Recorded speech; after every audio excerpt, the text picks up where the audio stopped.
यह देश है या हिजड़ों की फौज है, ये बात कही है पप्पू यादव ने। जानते हैं ये बात उन्होंने क्यों कही है? ये बात उन्होंने इसलिए कही है क्योंकि एक व्यक्ति, एक गैंगस्टर जेल में है, लेकिन वहां से वो इंसान लोगों का कत्ल करवा रहा है। महाराष्ट्र के मुंबई में आपने देखा कि कल किस तरह से बाबा सिद्दीकी का कत्ल कर दिया गया। एक 3 टर्म के विधायक, राज्य मंत्री और एक जाने माने चेहरा, बॉलीवुड में उनकी एक अलग पहचान, उस व्यक्ति को अपने बेटे के कार्यालय से निकलने के वक्त मार दिया जाता है और जिम्मेदारी जो है वो लॉरेंस बिश्नोई जो है उसका जो गैंग है वो ले लेता है। सवाल यह है कि आखिरकार हिंदुस्तान में एक व्यक्ति जेल में रह करके इस तरह की घटना को कैसे अंजाम दे सकता है? आखिर यहाँ के जो सत्ताधीश लोग हैं वो क्या कर रहे हैं? सवाल यह है कि जेल के जो अधिकारी हैं वो क्या कर रहे हैं? उसे जेल में रखा गया है या फिर उसे कहा सकता है कार्यालय दे दिया गया है कि भैया तुम यहां से बैठो और अपना जो गैंगस्टरी रूप है वो तुम दिखाते रहो और लोगों को मारते रहो।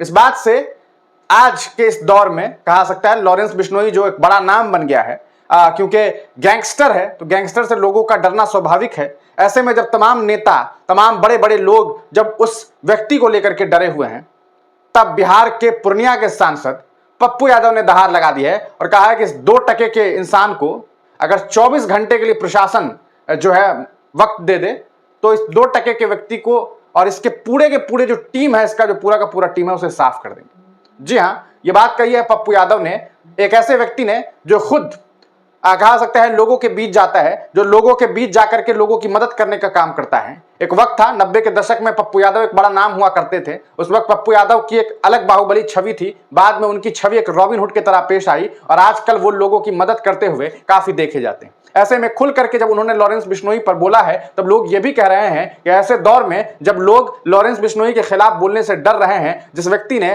सिद्धू मूसावाले को मार दिया, जिस व्यक्ति ने बाबा सिद्दीकी का कत्ल कर दिया, जिस व्यक्ति ने और कई सारे लोगों का कत्ल किया, आखिरकार उसके खिलाफ बोलना कोई छोटी मोटी बात नहीं हो सकती है। क्या कुछ बातें कही गई है? सबसे पहले तो हम आपको वो दिखाते हैं, आपको बताते चलें कि ये जो इन्होंने बयान दिया है, पप्पू यादव ने ट्वीट करते हुए लिखा है कि यह देश है या हिजड़ों की फौज, एक अपराधी जेल में बैठ चुनौती दे लोगों को मार रहा है और सब मुख्य दर्शक बने हैं। कभी मूसेवाला, कभी करनी सेना के मुखिया, अब एक उद्योगपति राजनेता को मरवा डाला। कानून अगर अनुमति दे तो 24 घंटे में इस लॉरेंस बिश्नोई जैसे 2 टके के अपराधी के पूरे नेटवर्क को खत्म कर दूंगा। ये बात कही है पप्पू यादव ने। ये बात तो भले धमकी भरी लगती है, लेकिन सवाल यह है कि आखिरकार इतनी हिम्मत अगर आज पप्पू यादव जुटा रहे हैं तो कहीं ना कहीं वो ये चाहते हैं कि लॉरेंस बिश्नोई जैसे गैंगस्टर को इस देश से साफ कर दिया जाए, जो जेल में बैठ करके अपने लोगों को, अपने नेटवर्क को बिठा करके लोगों का कत्ल करने का काम करता है। सलमान खान उसका टारगेट है और उसने ये बात कही है कि जो लोग भी सलमान खान से जुड़े हुए हैं, कल को अगर उसके साथ कोई घटना घटित होगी तो उसके लिए जिम्मेदार सीधे तौर पर सलमान खान है। लॉरेंस बिश्नोई आखिरकार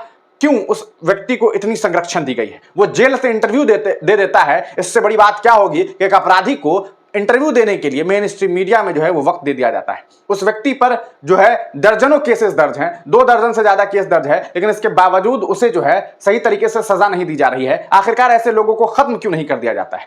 जिस देश में यह कहा जाता है कि डॉक्टर मोहम्मद शहाबुद्दीन गैंगस्टर थे, जिस देश में अतीक अहमद को गैंगस्टर बताया जाता है, जिस देश में मुख्तार अंसारी को गैंगस्टर बताया जाता है, उस देश में लॉरेंस बिश्नोई से लोगों को मोहब्बत होने लगी है। कुछ लोग ऐसे हैं जो गिद्ध हैं, समाज के वो गिद्ध जो है लॉरेंस बिश्नोई को अपना भगवान मानने लगे हैं, जबकि वो एक गैंगस्टर इंसान है जिसने लोगों का कत्ल करना शुरू कर दिया है। आखिरकार उस व्यक्ति को और उसके पूरे नेटवर्क में बैठे हुए लोगों को सजा क्यों नहीं दी जा रही? क्या वजह है कि जिस सूबे के मुख्यमंत्री ने पिछले दिनों जब सलमान खान के घर के बाहर गोलियां चली तो उसने कहा कि बिश्नोई गैंग वगैरह हमारे राज्य में नहीं चलने वाला है, महाराष्ट्र में यह नहीं चलेगा। आखिरकार उसी महाराष्ट्र में एक मंत्री की हत्या कैसे कर दी गई?